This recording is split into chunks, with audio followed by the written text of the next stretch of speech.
Fish ஹாபியில் இருக்கிறதுலே டிஃபிகல்ட்டான process என்னென்னா அந்த ஃபிஷ்ஷுக்கு தேவையான என்விரான்மெண்ட் செட் பண்ணுறது தான். இப்போது நம்ம வந்து இன்னொரு இடத்துக்கு நம்மளோட ஃபிஷ் டேங்க் எல்லாத்தையும் செட் பண்ணியிருக்கோம். அது மட்டும் இல்லாமல் புதுசாக ஒரு டேங்க், இது ரப்பர் டேங்க் தான், அது இதை வாங்கிட்டு வந்திருக்கோம்.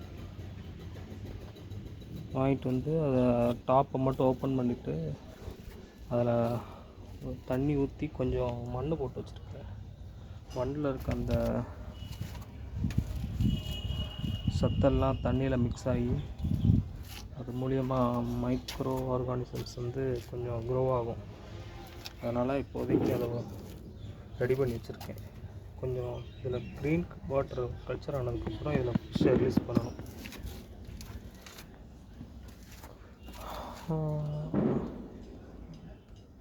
இப்போ வந்து மணி கரெக்டாக 11:23.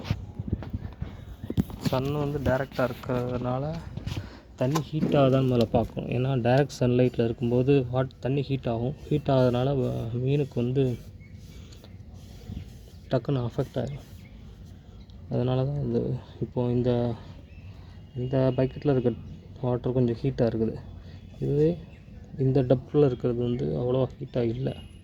ஏன்னா இதுக்கு ஒரு மூடி மாதிரி வச்சு அதோட சன்லைட் டைரெக்டாக விழாமல் வச்சுருக்கோம். ஃபாக்ஸ்டெயில் இப்போ நல்லா வளருது. இதில் இப்போ அந்த குட்டி மீன்லாம் நல்லா தெரியுது. நல்லா ஆக்டிவாகவே இருக்குது. எல்லாமே பெரிய மீனும் ஆக்டிவாக இருக்குது.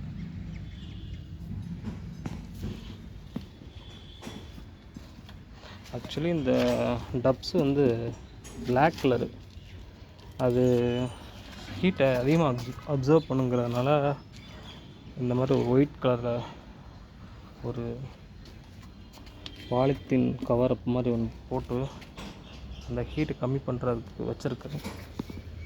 இதில் இப்போதைக்கு அவ்வளோ தண்ணி சூடாக இல்லை. இன்னும் ஒரு 11:30 ஆயிடுச்சுன்னா சன் வந்து ஆப்போசிட் டைரெக்ஷனுக்கு போயிடும். ஸோ இந்த இடத்துல வந்து நிழலாக தான் இருக்கும். நமக்கு இப்போது அந்த ஒரு 12:30 வரைக்கும் இதை வெயிலில் இருந்துச்சுனாலே போதும்.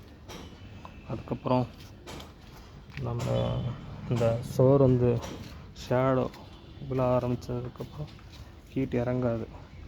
அந்த 12:30 வரைக்கும் நம்ம எப்படியாவது மேனேஜ் பண்ணிட்டோம்னா போதும். நேற்றுலாம் இது செம்ம கலங்கலாக இருந்துச்சு. இன்றைக்கி தான் கொஞ்சம் கொஞ்சமாக செட்டில் ஆகுது. இப்போது அந்த தண்ணிக்கு மேலே வந்து ஒரு வெள்ளை கலரில் படர்ந்துருக்கு. இது வந்து எப்படிங்கனாலும் ரிமூவ் பண்ணி தான் ஆகணும். இதை இல்லாட்டி மீனை போடும்போது அதுக்கு ப்ரீத்திங் இஷ்யூ வர்றதுக்கு சான்சஸ் இருக்குது.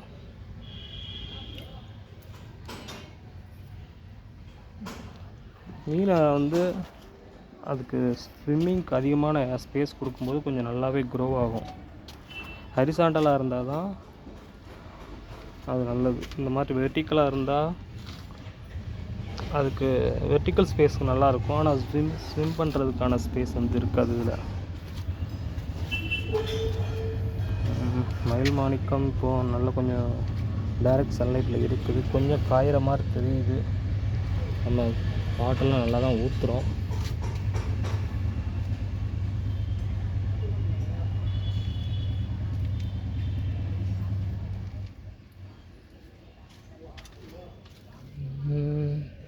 தண்ணி இப்போ கொஞ்சம் ஹீட் ஆக ஆரம்பிக்குது. இதுக்கு எதாவது ஷேடோவுக்கு எதாவது பண்ணணும். அந்த 12:30 வரைக்கும் இதானாலே போதும். இதில் வந்து மண் போட்டு அதுக்கு மேலே செங்கல், அந்த ஓடு இருக்குல்ல, செங்கல் ஓடு, அது போட்டிருக்குறேன். அதில் வந்து பெனிஃபிஷியல் பாக்டீரியாலாம் நல்லா க்ரோ ஆகும்.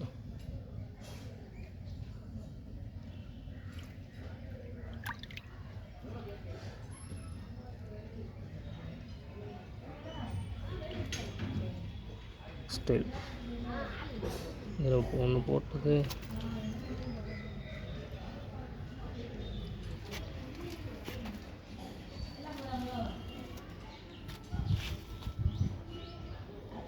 நல்லா இன்னும் ஒரு வாரத்துக்கு இதை அப்படியே வச்சுருந்தோம்னா இதில் நல்லா க்ரீன் வாட்டர் ஃபார்ம் ஆயிரும்.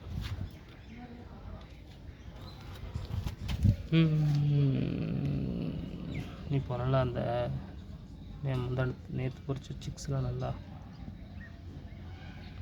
ஆக்டிவாகவே இருக்குது. இதோட வாட்டர் கலர் சேஞ்ச் ஆகிறதுக்கு ரீசன் வந்து நம்ம இந்தியன் ஆல்மண்டோட லீஃப் போட்டிருக்கோம். ஸோ அதனால் அந்த கலர் வந்து ஒரு மாதிரி டேன் கலரில் இருக்குது. இந்த தண்ணி ஹீட் ஆகக்கூடாதுன்னு பார்க்குறேன், ஆனால் ஹீட் ஆகுது.